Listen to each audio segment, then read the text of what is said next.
First, good morning to everybody.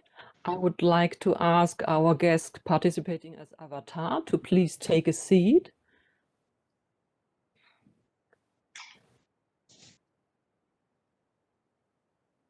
So, Sasha and Patrick, maybe you can help some of our guests. We will. We make ourselves ready to start.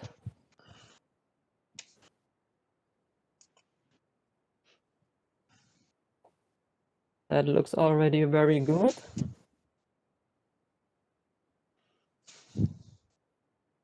Great. So I see that there are already a lot of participants also joining in the Webex. So I would suggest that we start. So I say hello to everybody, a warm good morning to everybody. Hello and welcome everyone to our DACH Security Influencer Briefing. Welcome to our guests joining here as avatars in our Virtual Innovation Center. And welcome to the audience joining via Webex session. Today's briefing is all about cybersecurity, delivering protection for your clients. So my name is Sandrina and I have the pleasure to be your moderator today. I'm part of the Systems Influencer Management team hosting this event, and I'm responsible for sourcing advisor relations in Germany. If we please move to the next slide. We want you to get involved. That's why we ask you to take out your mobiles and go to menti.com and enter the code 490726 or simply scan the QR code. We will also post the link and the code in the Webex chat. And if you later on have a question, you enter it via Menti and we'll be able to see it on the screen here at the right in front of you. So please move to the next slide. So let's have a look at our agenda and our speakers. We will start with Thomas Fetten, CEO of Deutsche Telekom Security, who will give you insights in Deutsche Telekom Securities, the values we offer to your client, and explain the new strategy. In a second step, Thomas Tschersich, CTO and CSO of Deutsche Telekom Security, will explain which threats are around in the digital world and how we help clients to protect against those threats. Furthermore, we're proud to do a live immersion in our Cyber Defense Center in Bonn to Rüdiger Peusquens, our VP Cyber Defense and Testing. Finally, Tom Fetten will give an outlook on use cases and benefits we offer for our clients. After each presentation, we plan a time slot for some questions, and at the very end, we do an extended Q&A session. Our guests joining as avatars also have the possibility to raise their hand. Let's try it like that. You can raise your hand. And then you will get unmuted and have the possibility to ask also verbal questions in the Q&A slots. Plus, our guests in the Webex can also enter their questions in the chat directly. And of course, you can ask questions via Menti. We'll show the code again, and you also see it here on the right corner of our Webex screen. We'll do a recording of the session, which we will make available for you, as well as the slides. What we won't record are the Q&A slots. But now it's enough preliminary skirmish. Let's get started. Tom, please come on stage. Okay. Hey, so, wonderful. Good morning. Tom, good morning. Still walking around here. I am going to get there though. Good morning. Hi, Tom. Tom, looking at what we hear from clients, let's do a sidestep. I'm still also practicing with Chipos is doing the same. I'm gonna troll you this morning in the cyber world here. You There you see, go. also me, I'm still experiencing how to move around because I'm not so experienced gamer. But now let's try to get into this. This looks better like that. Tom, looking at what we hear from clients, everybody wants to be digital. Everybody wants to go cloud. But the one concern everybody has is, how do you protect our data, our core assets? Many things are frightening for clients. What assets and experience can TSEC offer to protect them, Tom? I think you more or less just asked the question that we're going to try to answer here in the next good hour and a half, 2 hours. I think it is really only possible if you take an end-to-end approach to security. There is no patchwork approach. You cannot just protect one part of your network. You cannot just protect one implementation in the cloud. You really have to understand where your core assets lie, where your core data lies, potentially segment that, potentially encrypt it, potentially take care about asset replications of it. I see people flying in the background. Congratulations. So I think it takes a holistic approach, and that is truly how we've set up our offerings and advise our clients on their cybersecurity journey as they continue to drive their digital transformation, which we all need to as part of not only the COVID challenges, but driving continued productivity and addressing the new cyber world, which we're experiencing here with our out-of-body experience today.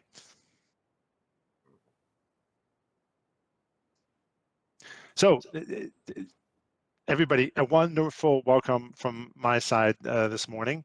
Really excited to have you here in this out-of-body experience. If there's enough clapping, Thomas and I will teach you how to jump and fly later at the end of the session. There you go. Thank you. There's enough. You can kick that off. What do we want to really brief you on today? As I said, the end-to-end offering, and we've given this a lot of thought on how we want to support our clients on their journeys going forward.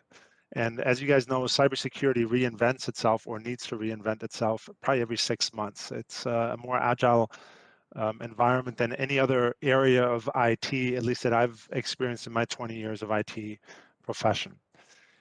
Let me walk you through who we are. Most of you know us as Deutsche Telekom. Most of you know T-Systems well, but most of you don't know that starting July 1st, 2020, so a little bit over 9 months ago, Deutsche Telekom Security became its own legal entity, a GmbH directly owned by Deutsche Telekom, highlighting the strategic importance and relevance for not only Deutsche Telekom, but for our clients and that we serve across multiple areas of our business. This is in the network area, this is obviously in the IT segment, but at the same time also our core clients that we provide connectivity services, mobile home services to on a day-to-day basis as Deutsche Telekom. Today, we are spread in more than 30 locations in over more than 5 countries and obviously relevant in all 3 continents. We generate far above and beyond 250 million of revenues. We don't break out the revenue for Deutsche Telekom Security just due to our reporting and standards here, but be assured it's significantly over 250 with growth rates in significant double-digit areas. The core of who we are is our 1,600 cybersecurity specialists that really drive operations around the world on the day-to-day basis. It's their knowledge, it's their expertise, it's their dedication to the client and keeping everybody safe that truly differentiates us. And as I mentioned, another area of differentiation is that we don't only provide these services directly to IT clients, but we provide these services to Deutsche Telekom and to the core offering, which is 232 million mobile, fixed, and broadband customers every single day, and over 210,000 employees in Deutsche Telekom that are they're obviously to serve you. And with it, obviously, we get confronted with threats and challenges that most other cybersecurity companies don't. One of them is being able to identify ID theft and then obviously the abuse of their identity, with almost 200 million users warned in 2019. And back to the core of who we are, it's all about our people. People make the difference. We pride ourselves in a very, very strong training and development program for cybersecurity professionals here in Germany that continues to really bring out the best and brightest in the industry. Now, jumping to the next chart, for some appeared off my screen, ask the team to take care of that for me. Thank you.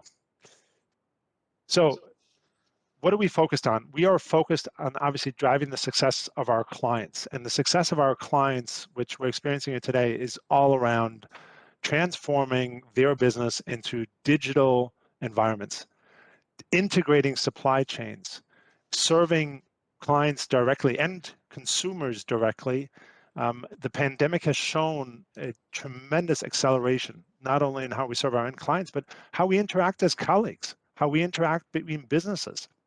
And I think making sure that we help them on this journey and then keeping them safe is the core commitment that Deutsche Telekom Security will continue to give and provide.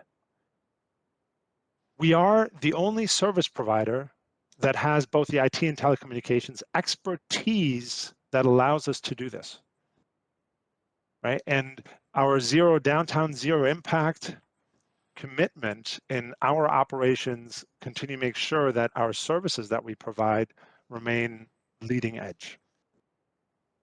And last but not least, we work together with not only the most innovative, which most others do as well, and the largest, which again, some others do as well, but we pride ourselves in making sure that we leverage those technologies, but remain independent and integrate best of breed technologies and systems in our ecosystems to drive not only GDPR and European privacy concerns and compliance for our clients, but to continue to evaluate that and respond to that as appropriate.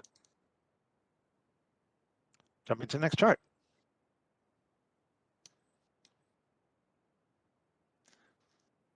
So I talked about our people and our history. This isn't a startup. We have provided these services for over a decade with highly experienced professionals. We provide these services to a broad set of clients. And this is, again, something I'd like to highlight. Especially in Germany, Austria, and Switzerland, our core focus markets. It is not only the large DAX clients that are relevant and that drive global complex operations, but the basis of our economies are the mid-sized companies that act globally, that have gone probably through a stronger and faster digital transformation than anybody else, and at the same time, probably have the highest level of vulnerabilities because they do not have the dedicated cybersecurity departments. They do not have the ability to bring in that expertise on a day-to-day basis. So we have made it a core mission also to really focus on providing these cybersecurity services to this clientele and really drive security across the board here. A key differentiator, and we're proud of this, is obviously that we fight the crime directly. And with the core backbone and the network that we provide as an internet provider in Europe, or especially in Germany, we actively combat the botnets. Won't talk about every detail, but obviously you guys can draw your conclusions on what we've done here in the past, and especially in the recent past. So, and then at the end of the day, it's not about just selling products. It's not about just driving consulting. It's what I said earlier, an end-to-end approach, which really starts at advising the clients, understanding where their weak spots are, where their maturity levels are, making their recommendations, helping them choose the right technologies, the right providers, then helping them implement it, helping the support, and then obviously in the ideal case scenario will help them drive a fully managed service, which reaches all the way to potential then incident response in case a breach happens.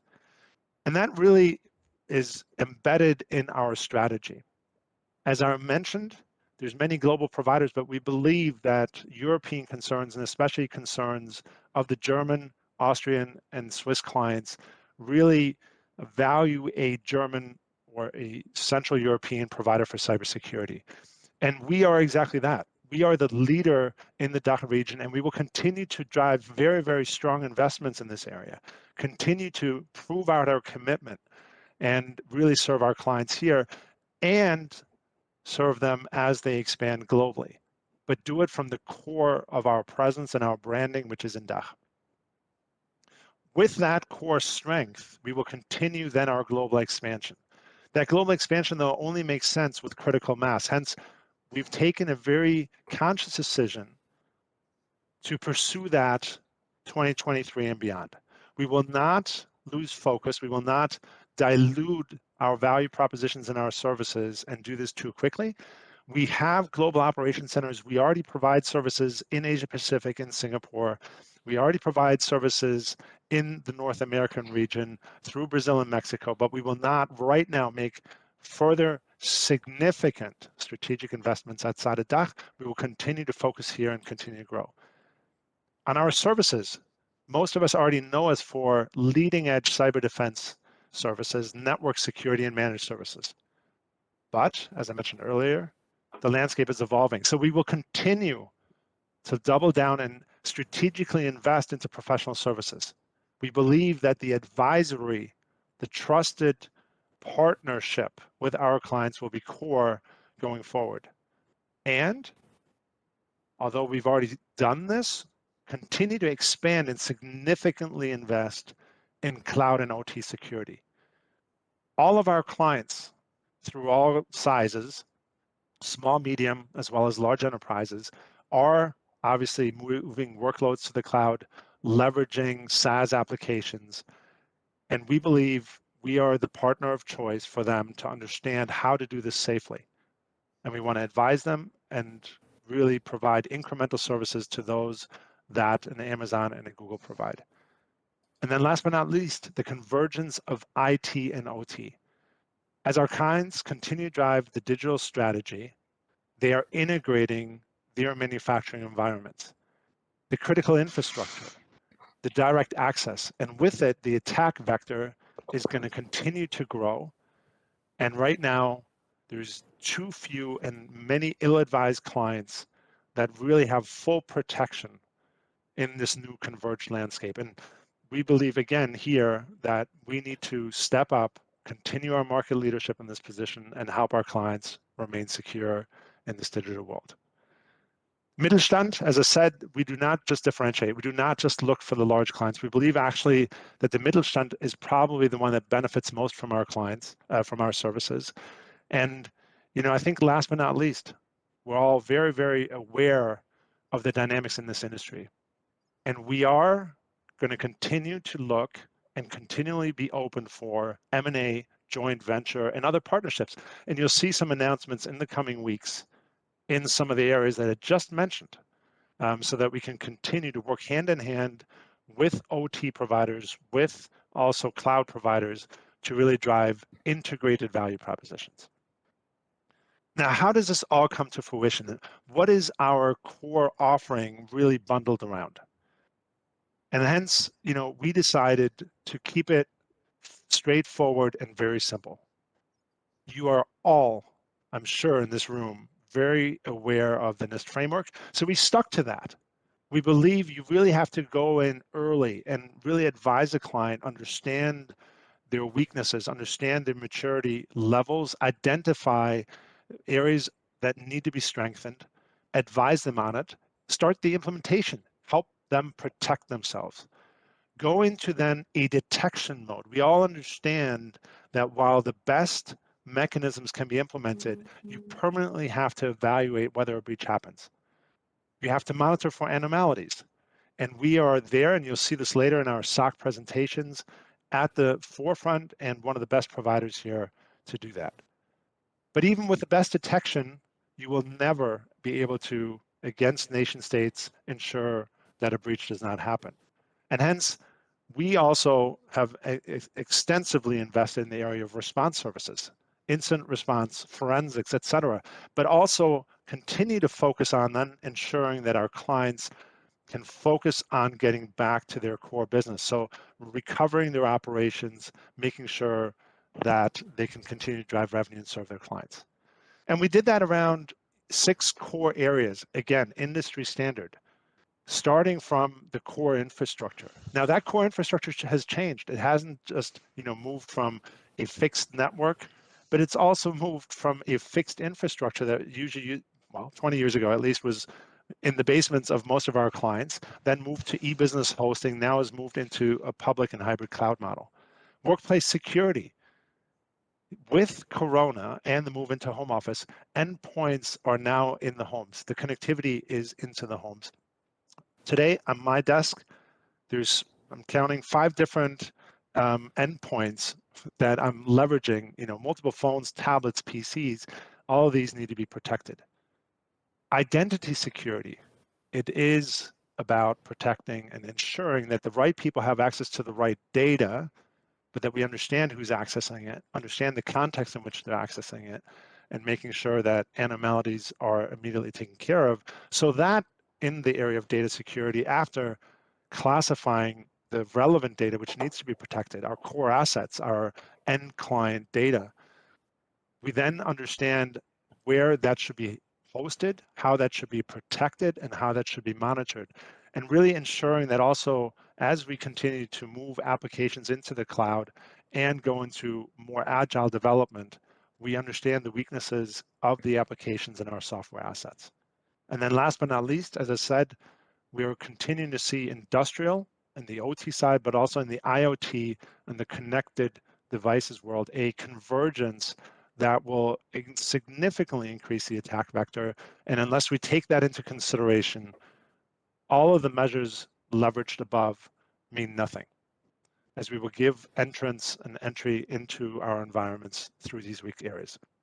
Now, all this needs to be underpinned through professional services. We do not believe in just selling a product. We do not believe that you can only take one pillar. We believe in the end-to-end and advising our clients on this journey, on this roadmap, and in continually evaluating the weaknesses, continue evaluating the environments, and driving continued increase in maturity is our commitment to our clients and our value proposition and our offering. That really wraps up the initial overview, and I'm excited to have Thomas Tschersich here with me today. Thomas is the CTO for Deutsche Telekom Security GmbH, and as I mentioned earlier, we have the luxury and the benefit of also being fully integrated in Deutsche Telekom. So he's also our CISO as Deutsche Telekom. So he's, if you like, a client as well and can speak with client experience and client insight as a user and not only as a provider. So with that, let me hand it back to you guys.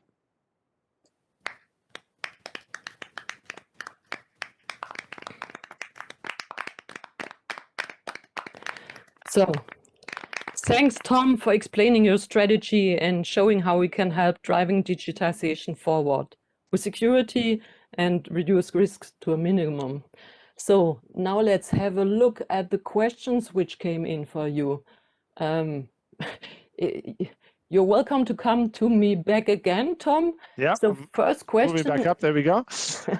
First question is, how do you plan to compete with Indian competitors and their cost levels in your international expansion?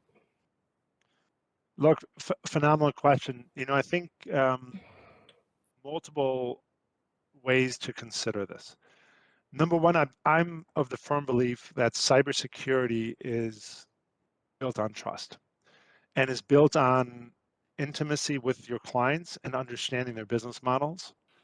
And hence, I do believe, and hence also our focus strategy on DACH, being close to your clients, also from an incident response perspective, but also upfront in the advisory perspective, is a key differentiator. Having said that, you're absolutely right that cost competitiveness in operations, in our managed services, needs to be at the forefront. And Deutsche Telekom Security has already and is already leveraging our nearshore centers to provide tremendously competitive cybersecurity services while still ensuring that we provide out of the EU, have integrated tooling, integrated response teams, provide the right languages. So we actually believe that our mix of onshore and nearshore service delivery models actually drives that price point and combination with intimacy and trust that the clients are looking for. So thanks for answering that question, Tom. I'm a little bit ambiguous how to continue looking at the time. I would suggest that we continue with the questions already sent in the Q&A at the end and continue now with our next part. Let's move forward. This is where I would like to introduce Thomas on stage. Thomas, please come to us. Hello, good morning, everybody. Hi, Thomas. So, Thomas, good to have you here and good to see you in this virtual environment. Yeah. Thanks, Thomas. Thomas, last year, digitization gained incredible momentum with the Corona crisis. Enterprises moving huge workloads into the cloud, sending employees to the home office, making massive use of collaboration tools. I leave it to you as the expert to explain threats resulting out of this development and what can be done against those threats to protect clients. Thomas, please. Yeah, thank you. So once again, good morning. Good to have you here all in this virtual briefing room. So that might be a little easier because of the haircuts most of us struggling with these days in the lockdown. And this is exactly also the first thing I want to talk to you about. It's the COVID crisis, and the COVID crisis has brought up a lot of challenges for a lot of enterprises. All of you, I guess, are aware about the numbers spread in the news from the FBI about the increase of what's going on. And I can really confirm what we see here, at least in our footprint, but also as Deutsche Telekom on an international level, about the threats related to COVID. COVID is pretty much used by attackers as a vehicle to transport and to perform their attack, as this is creating a lot of attention. And combined with classical approaches, like we know from the past, spreading out malware by phishing mails, this is really an increased threat.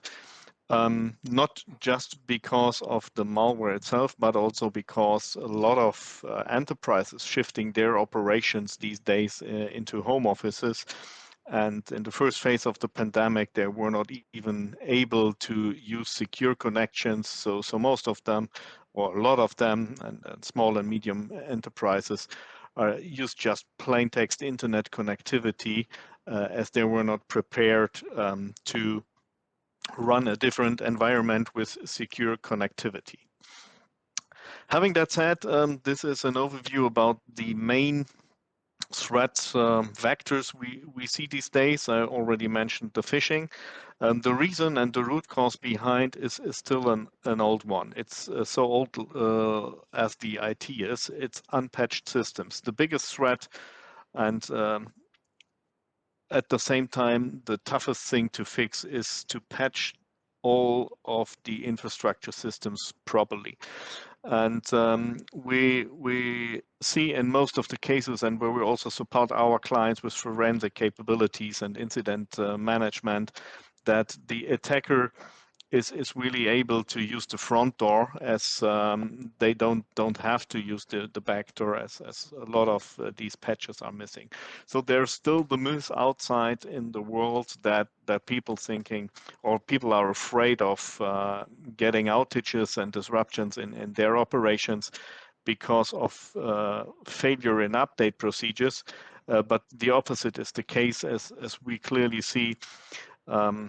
Because of missing updates, we have a lot of more outages than because of failures in update processes. The third thing here is the missing situational awareness. We have a lot of clients, they do have sufficient log sources in their operations, but they don't even look into it.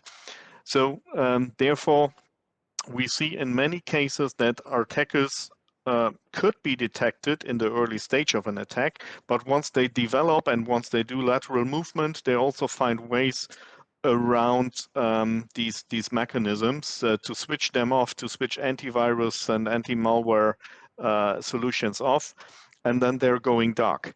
So it's really essential to have the situational awareness from the first stage on in an attack. And this is where we also try to help our clients with managed cyber defense. This is really one of the most important and the easy topics at the one hand side, as we do have the information in principle available on the client side, but the toughest at the same time, as most of the clients don't have specific resources for that. Another trend, but going into the same direction like the first one, is the CEO fraud. And what we see here is really a shift to deepfakes. Deepfakes using artificial intelligence, using voice recognition and fake voice and fake video approaches really to attract their victims, are developing more and more. And we see a lot of these cases these days as well. And last but not least, a very, very common and a very hot topic these days is as well DDoS attacks, blackmailing in combination with DDoS. And I guess Rüdiger might talk about later in the live switch to the Cyber Defense Center on this as well. But I can tell you, we see a couple of thousands of these DDoS attacks every single month in our Deutsche Telekom backbone network. And all of these attacks are in a volume could really bomb any data center in Germany, in Europe, across the world, out of the internet, because the average is truly above 10 gigabit per second, but this is the average connection speed for huge data centers to the internet. So switching to the next slide. There is also different threat coming out of the supply chain. SolarWinds has clearly showed we're all depending on our supply chain. We all need to trust in our supply chain, but at the same time, if attackers are able to interfere in that supply chain by introducing their malware in a popular product, it can have a heavy impact. In this single case, more than 80,000 companies around the globe were impacted by just a single cyber attack. So the attacker attacked the software vendor then rolled out their updates throughout the whole globe, and it was an easy access for the attackers. This is what's totally underestimated these days. We were talking a lot about Chinese supply chain these days, but we're not really focusing on the whole stuff. And we're not really focusing today on how to become more resilient on the supply chain, how to do more testing in onboarding software products, for instance. And this is where we also try to help our clients with our evaluation facility, but also with our penetration testing services, our red teaming services. And we do also a lot in the background where we're not talk that much publicly about, like the Emotet botnet. There was a huge takedown from the Emotet botnet. We work closely together with the authorities in Germany to help them to take that down. And at the same time, collecting a lot of information out of the botnet and then informing our clients on an individual base. May it be the private customers, may it be small and medium enterprise, but also large enterprises. So this is all on our radar screen to make a difference, not only as Deutsche Telekom Security and T-Systems, but also as Deutsche Telekom Group as a whole. So one of these examples in how to help our clients is currently a strong debate on the Schrems 2 case from the European court. And there's a lot of uncertainty in the market how to deal with these hyperscalers. Just an example here, what we did with a German car manufacturer who wants to to bring the data out of their cars into a cloud service without having problems in using a principally untrusted environment. We provided here control back to the client just by implementing a bring your own key solution. So the keys generated and hosted and managed by us as Deutsche Telekom group. It's provided out of our DG Security Trust Center in Germany, and helping the customer to protect the content and enable him to use also unsecure hyperscaler environment with secure data and a high need for trust and security. Just as one example. The second thing, and really apologize to really briefly jump through it because of the timing, is that we're going to launch a new service in 7 days from today. So on February 17th, we will launch the Magenta Industrial Security Service Center. This is shifting what we know so far, and you know us on the market as the managed cyber defense provider, which is mainly covering the IT space, and this is shifting the same approach in the OT space. As a lot of clients connecting IT and OT, they still only focused on the IT side, and the attackers don't care about that. Yeah, the attackers just using the way in the infrastructure they just find. And therefore, we decided to put together these knowledge, and we work together with main suppliers in that space, really to create the common umbrella over IT and OT space to protect our clients even better than today. As mentioned, the attackers don't care about the responsibilities within a company made IT, made OT. So this is going to be launched next week. And my last example here, and this is also so paying on what I previously shared here, and you may know the picture in the middle as we shared that a lot of times before, is that we are creating the umbrella between the different industries. So we have here Linde as an example, the air and gas supply. So what we learn out of Linde, we can share immediately in an anonymous way with all other clients out of different areas. What we learn out of Deutsche Telekom, we can share with all other clients in this anonymous way. So we're sharing the threat intelligence, we're sharing the detection scenario, and with that we're creating the broader umbrella, which is growing even more than now with the OT space as well. So this is really a success model. We have a lot of other great global companies and clients here in that scenarios, which are really benefiting from that approach, not just see an isolated service for a client, but see an integrated service in an overarching industry approach. With that having said, I come to an end and looking forward to your questions. Thank you.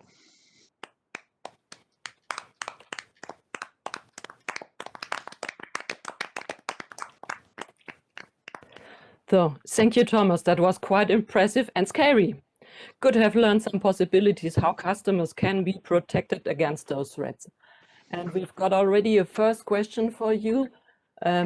Which market potentials do you see for OT security, respective from your point of view? How do you assess the current status of OT security? So I guess this is the biggest growth area for future in security, and I can share a little story with you. I had a meeting with an IT board member of a car manufacturer, and he was talking to me about that all the infrastructures are still separated. So we have the office space connected to the internet, but we have the production plant not connected to anything.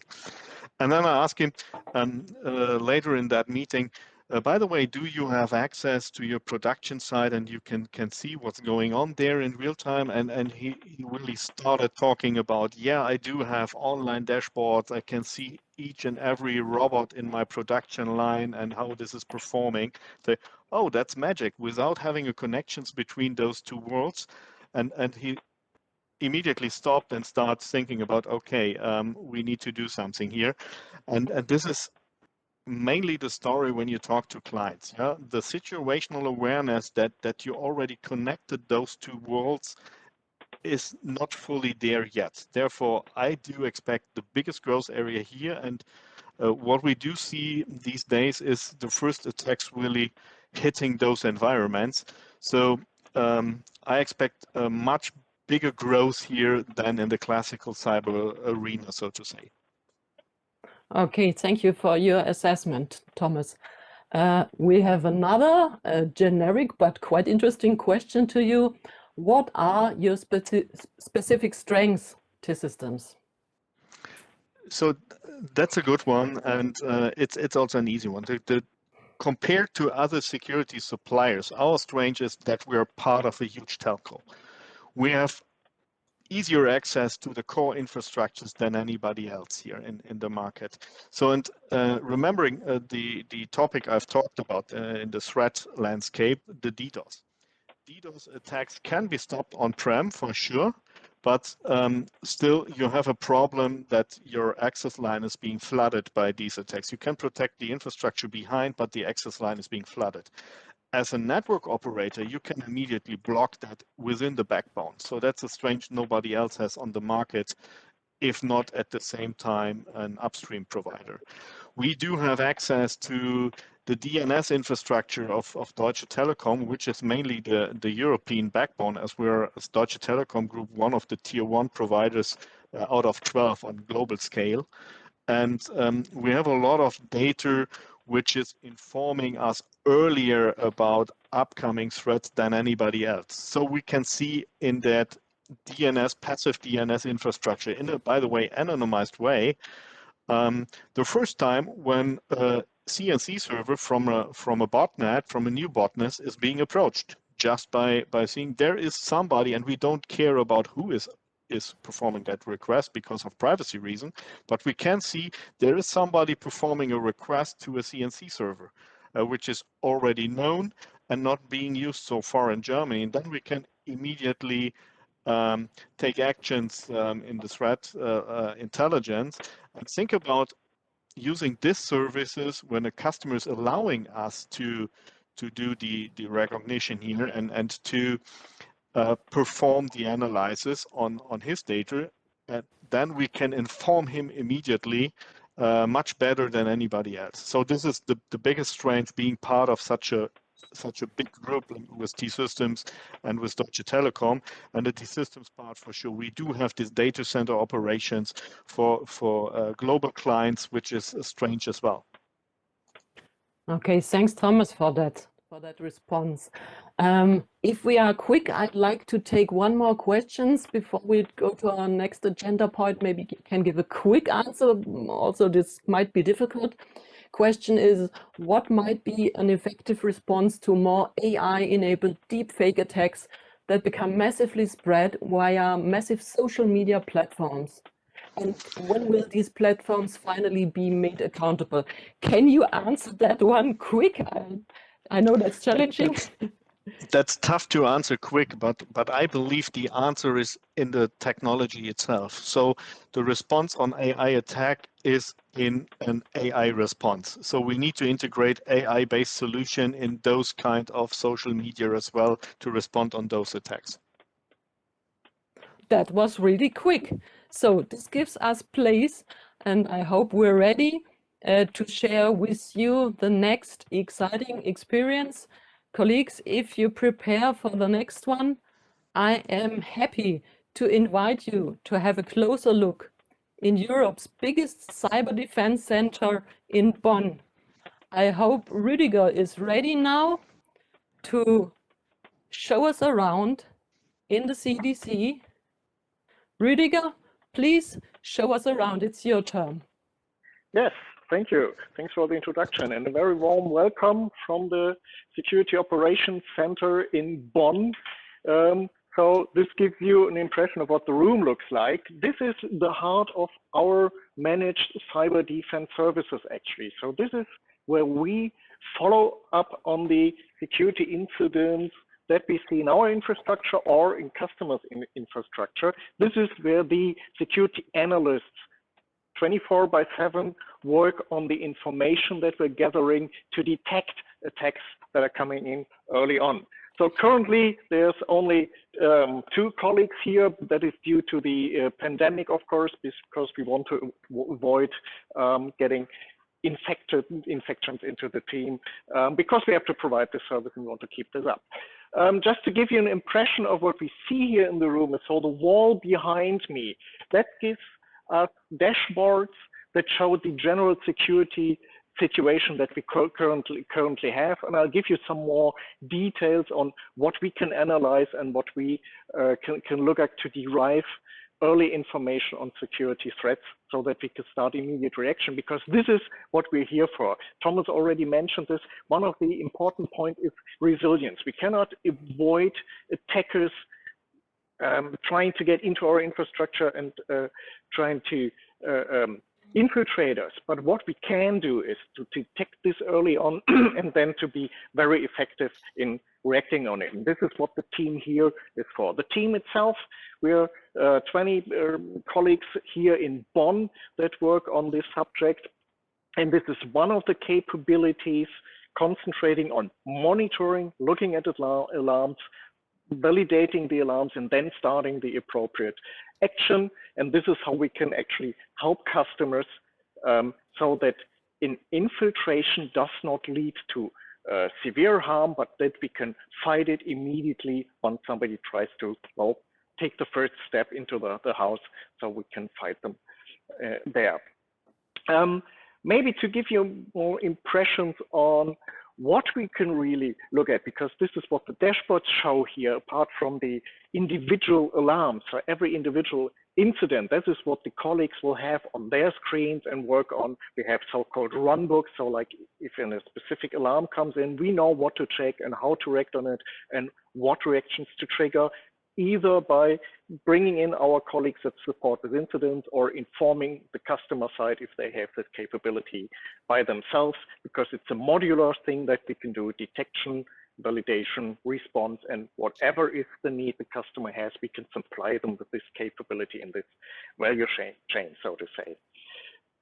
But then let me quickly go into what we can look at from the data side, and it would be great if you can show the dashboards now, so that if you have a look on the right screen, you should see preliminary view on the data that we're collecting, just to get into this subject. So this is our log source overview, and I want to show you here is, on one hand side, the mere amount of data that we're looking at. Without going into much detail, you see there's millions of data sets that come in. This is the view over the last 48 hours. And so you see behavior overnight and through the daytime. So there's more activity during the daytime, of course, because here we're looking into our telecom infrastructure. I'm not showing you any details of customers, but this is our telecom infrastructure. And the second point that this visualizes is there's a whole spectrum of sources that we're looking at to cover defense in depth. It's not only watching systems and servers and clients, but it's watching the network, watching the cloud, watching our gateways, and we're collecting the information overall of these, and we can follow up on that. And to give you a bit more of the details, what we can do with this data, and part of this is data that's already existing, and Thomas already mentioned us looking at DNS data, so the name resolution, like if a user types in telecom.de, some machine has to look up the IP address for that. And this is a service that we as Deutsche Telekom provide for the internet out there. So we have more than 200 servers that provide this service, and they give us a lot of information that we can work with. And this is a part of watching the infrastructure, because what we do here is we can analyze, anonymize from the requests that we see. And in the last, let me just check, 14 days, we have seen more than 360 million unique domain names that have been requested. And we can analyze this with modern technologies like AI and machine learning, if this name that we see is computer generated and it might be suspicious for being used in a botnet, or if this is for human usage, like telecom.de is of course meant for humans, but if you just have some collection of letters and digits, it can be computer generated and might be a domain that is used in controlling a botnet. And with further analysis, we can boil this down to really suspicious IPs where we know this must be part of an attacker infrastructure. And what you see up here, for instance, is the most prominent IP addresses that we have derived from that, that are most probably malicious and are being used to control these botnets out there. And down here, if we go a bit closer, you see the names. We can even, in most cases, derive what type of botnet is being used here, so we know what type of malware is there. And we can use these IP addresses. So this is the detection part, but we can already use these IP addresses and block traffic that goes to these IP addresses so that the botnet will become ineffective within our backbone, and that we can protect all clients that use our backbone, because connections to the hacker's control server is no longer possible, and we see who these infected machines are, and we can inform the customer. So we are actively fighting botnets here with the detection capabilities that we have. And well, one of the things that we thought before it was taken down was, of course, the Emotet network. Currently, you see here, Configure is the most prominent that we see right now. That is an example of what we can look for with using the infrastructure data that we have. Another important layer in detection and responding early on to incoming attacks, of course, is looking at the gateways in an infrastructure. So now we are on the border between the internet and the internal infrastructures. And this is, of course, the tunnel where all the malware comes in, because this is one of the prominent loopholes between the protected internal network and the internet. And of course, this is what attackers use, either infiltrating by email or infiltrating malware code into the infrastructure via web gateways. And this is a very important topic to monitor within our cyber defense services. This again is an example from Deutsche Telekom itself, our internal office network, and you see the statistics here. And of course, there's much less traffic over the weekend, of course, because people work usually Monday to Friday. So Monday, Tuesday, this is the last 2 days. This is what we see, and we have been following today already 21 million requests, checking for malicious requests based on the threat intelligence that we have. And this again is a good example, not only for detecting attacks early on in a prominent spot, but this here is also an example for good automation. Because in the beginning, what we did, of course, having the sensor, seeing the alarms, and then checking, hey, is this a false positive? Is this truly malware that's coming in? Is this a malicious connection? And if so, we started acting on this. Nowadays, this is completely automated. Like if this sensor detects malicious connection, this connection will automatically be blocked. We automatically know who is the client sending this request, so that we can check the client for potential infection. And the only thing that the analyst can do, that we might be able to roll back this block, but this has been completely automated from checking first and then starting the reaction to starting an immediate reaction, and maybe after it's been able to free it off again. So this is an example of how we can protect internal infrastructures in a prominent spot. Another thing, of course, talking about modern technology and where everything is going, is web services. So we're not only looking into on-premise or data center infrastructures, we're also watching, and this is the example for Amazon Web Services in our house, we're watching the infrastructure in the cloud. So what we can do here, we see things like the instances that are started or stopped. So you see the behavior of the infrastructure. We can follow up on the access into the control infrastructure of the Amazon cloud here, or potentially dangerous logins that have that failed. So this is an indicator that you might follow up on.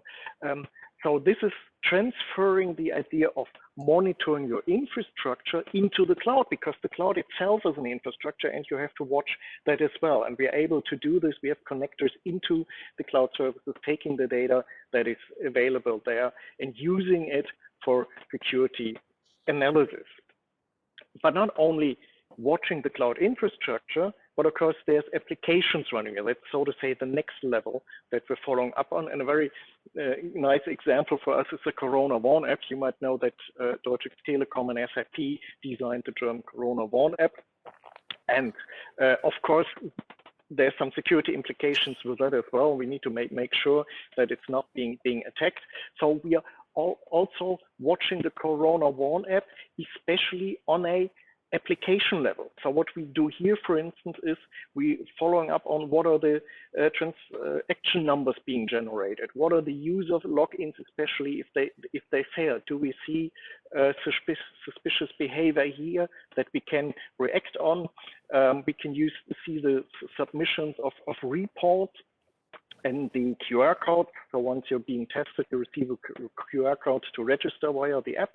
We can follow up on that, so we can bring security into the application, not only looking at it from a technical side, is it up and running, and is somebody attacking the infrastructure, but looking into the application, if there's attack patterns available that we might be forced to react on. So that is the next layer that we are talking about. Another thing I want to demonstrate quickly is the OT side. So we already mentioned that, and there was already one question coming up, that OT is a growing market in terms of security. Of course, there's more and more production being automized, there's more and more production computer controls being connected. So we have this growing attack surface there, which is very important for business processes. So we have to enable the same logic of being able to detect early on and then effectively responds to potential attacks. And one of the tools that we use here is the Defender for IoT, for instance, which I'm showing here. This is in principle just another sensor. So we can use the same structures that we already have from the IT managed cyber defense, like the analysts that look at alarm, like the threat intelligence team that provides information what to look for, like the computer emergency response team that comes in for to help with incidents. But in this tool, it's focusing technically on watching OT devices in production environments, and it produces alarms on suspicious behavior again. So one example that I can show here, for instance, one of the alarms that came in is a suspicious transmission in the so-called SMB protocol. And this tool already helps the analyst to follow up on this. You can go into a communication map, like here you see, so where the communication went. There's two prominent systems involved in this case. So if we want to go deeper in this, we can even have, for the deeper analysis, a timeline. How does this attack developing over time? And we see there was a remote connection coming in, that's what it started with, and then the alarm was generated because a suspicious network packet was seen that hints at a ransomware attack that might be installed on one of the servers to infect the production environment here. So this gives you, I hope, an overview of the different layers that we're following up, and we can bring in these capabilities to help really customers with increasing their security with the detection capabilities. And we actually have several cases where this works. There was one a couple of days ago. We saw an indication that there was a malicious internet connection on the network. We followed up on this. Our threat intelligence team took some effort to analyze this a bit deeper, and we could really detect that this was a good kit infection in that case. We informed the customer, gave them the relevant elevation, and they could immediately react on this, block these malicious traffics, and clean the infected systems so that the attacker didn't really get into the network apart from the first step. Yeah, I hope this gives you a kind of impression what the Cyber Defense Center here can do, and I'm open for questions. Wow, that was quite impressive, Rüdiger. Thanks. And we already have a first question for you. Can you talk about how clients can use the center capabilities? Will this be a co-innovation center for clients to co-create with DT Security and or also a multi-tenant space for multiple clients? Yeah, so what we bring in is our capability of detecting, responding to events. And we do this in a shared mode. And I think Thomas mentioned that already. So the team here works for DT and the customers at the same time. So it's not like we have two colleagues working for an individual customer. It's the whole team. And this shared mode of working is a great advantage in terms of knowledge, because once we figure out how new attack works, we can use this knowledge to protect all of the customers, not only the individual environment. The offer actually is to bring in our capability. We can bring in the engineers that set up the environment to detect the data that we need here to analyze. So this can be done in the onboarding, and that was already introduced, that's the new approach. We are bringing this down to smaller enterprises as well, because it makes a difference how complex your infrastructure is, and even smaller enterprises need this capability of detection. And we can bring this in a more standardized way, so that we can come in with these, what we call use cases. That's the question, what to look for and how to react on this in a highly standardized and more achievable way. And this will be run in the operations center here as well. Thanks, Rüdiger. Now I have a little problem with my head, but this shouldn't shouldn't distract you when I'm making a fuss of myself at the moment. So sorry for that one. But the further questions: what are the differences to traditional IT security, Rüdiger? Yeah, so I think from one side it's a strategic approach, because we're not only focusing on protecting, but we are very much focusing here on what do we do to be more resilient. Because I think 5 or 7 years ago, everybody was focusing more on making things as secure as possible, raising the wall around your castle. But what we do, we put the guards on the castle. So that we know if somebody is trying to break in, then we can react on this. This gives us much more speed in reacting to new attacks, with the combination of having a highly trained threat intelligence team that are closely following the attackers and the new developing, having the security analysts here being great experts in detecting changes in the infrastructure and evaluating if this hints as an attack, and then have a very effective response team. So this gives us a strong capability in helping support this resilience. And the next things that change on the technical side, of course, is what I just mentioned at the end, is the scope widens into OT. So it's not only IT, but it's OT, but from the structural strategic point, it's similar. Yeah, you have other technical needs, but you have a strategically similar approach to provide this detection response capability. And of course, technically, there's new means today like AI and machine learning, like I showed with the botnet detection that we run. So this is changes that we have towards the classical IT security. Okay, thanks, Rüdiger. We've got one more question for you. To what extent do your response teams actively interact with clients' infrastructure directly? For example, isolating infected network assets.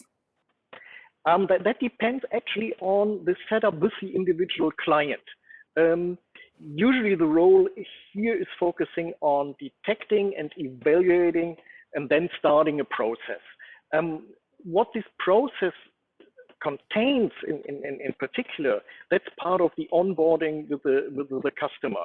And that is part of the runbooks that we have. So just imagine a checklist, so to say. So if we receive an alarm, there's a checklist or like a running card the fire brigade has, and it gives us the workflow that we follow up on. And if this workflow contains information like, okay, if you see this attack, then immediately take out the system. Or we had a very concrete example last year. You might remember there was a big vulnerability in Microsoft remote desktop protocol, which could have been very threatening towards automated self-propagating worm out there. So we had a runbook prepared that said, okay, if the analyst here in the middle of the night sees this outbreak and can prove it quickly, they immediately shut down RDP throughout all our network. So that's possible, but it has to be agreed between us and the customer, or the customer's IT operations, so that they know what they have. We usually don't have admin access to systems or networks because this is the IT's responsibility and it doesn't make sense to share this, but we are in very close connection to this. This is very important. So whatever we do here has to be well integrated into the IT processes on the customer side. So thanks, Rüdiger. Thank you very much for taking us with you in the Cyber Defense Center. You still stay with us a little bit for the Q&A later on. And that's now where I like to go to the next top. Tom, you will give us an outlook especially for what's in for your customers. Over to you again, Tom. Yeah, thank you very much, team. And Rüdiger, Thomas, thank you for sharing your insights here. I think quite impressive and really demonstrating our capabilities and the breadth of services that we're able to provide. In the last session here, let me give you a little bit of an outlook, and the outlook really builds on what Rüdiger and Thomas just already presented. We believe that it's as much about prevention as it is about detection and response. And it was important for us to demonstrate our capabilities here because you need to be able to identify the threat quickly when it occurs, integrate with the client's organization. Rüdiger just said it depends on our contractual setup. Some clients want us to isolate certain environments. Others would just like to have the alert and take the measures themselves. But doing that quickly is essential, and we believe we have that model down to perfection. The threat detection scenarios, I mean, they are expanding in the OT environment, in the cloud environment. Thomas spoke to that eloquently earlier. And, you know, this is much broader as well. There's new compliance regulations that have come up, and the time that you have to report on a breach and take action to avoid fines, you know, has been reduced. And I think clients need that support, and we're able to do that. And then last but not least, when a breach happens, we've seen many clients that, you know, have had outages in parts over weeks because they were ill prepared. And it's not just about the loss of data and the loss of reputation, but it's a loss of production capabilities, a loss of ability to ship or interact from an invoicing perspective with your clients. And really finding then that custom model that fits that client, be it a small, medium enterprise or a global one, is one that we are focusing on. Very quickly on the IT/OT, we've spoken about this. You know, I think the integration, the harmonization is important. We believe that we have the right intellectual property right there already embedded, the run books that we can build on and expand on, really to continue providing leading edge services. Multiple hybrid cloud. I mean, I always find it interesting. I don't think there is a client that is not using a SaaS service or an IaaS or a platform as a service today. But many clients that we speak to, and Thomas gave one example of the IT/OT conversions conversation, do not understand the consequences of that behavior. And I'll give you insight out of one of my previous roles a few years back. I was using, as a CEO, a software as a service provider. It was identified that they, in their infrastructure, were leveraging technology that had a 0-day. They were unable to patch for over 2.5 weeks. Believe me, as a CEO, that drove home my responsibility and accountability for the client's data because it was on a platform that I no longer controlled, and my provider didn't patch. Ultimately, I would be liable for this, but not having really taken the right precautions or having the means to address that really just drove home in that situation itself. And really understanding, hence, out of that, protecting data in SaaS, understanding what data do I want to position where. Thomas spoke about, the private key data of being able to access information for car users that is stored not only in the vehicle but also on the applications, and communicating that is one of those examples where the client understood that leveraging a platform requires further measures to protect that privacy. So I want to leave time for questions. So I'll end a little early. What does that mean for all of us, and why have we taken the strategic choice to position ourselves the way we've done, both regionally and from our offerings perspective?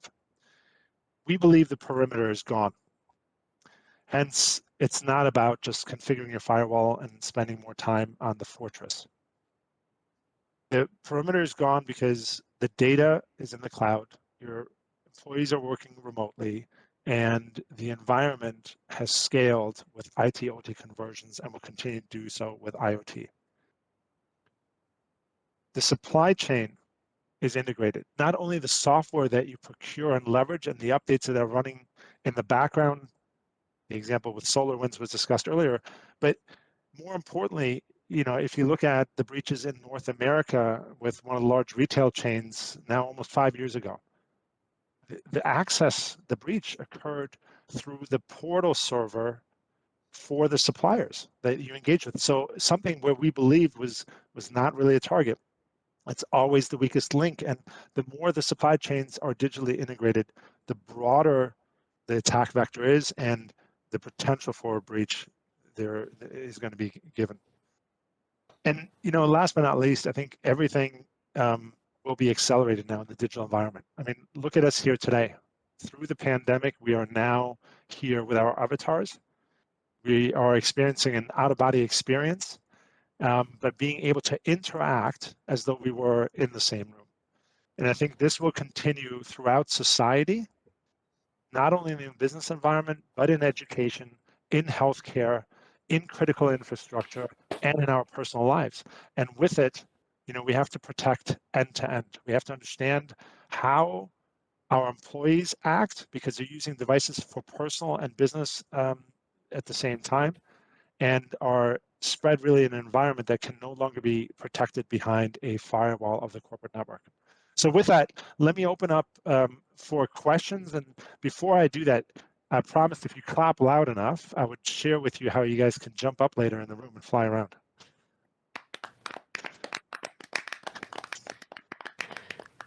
So thank you.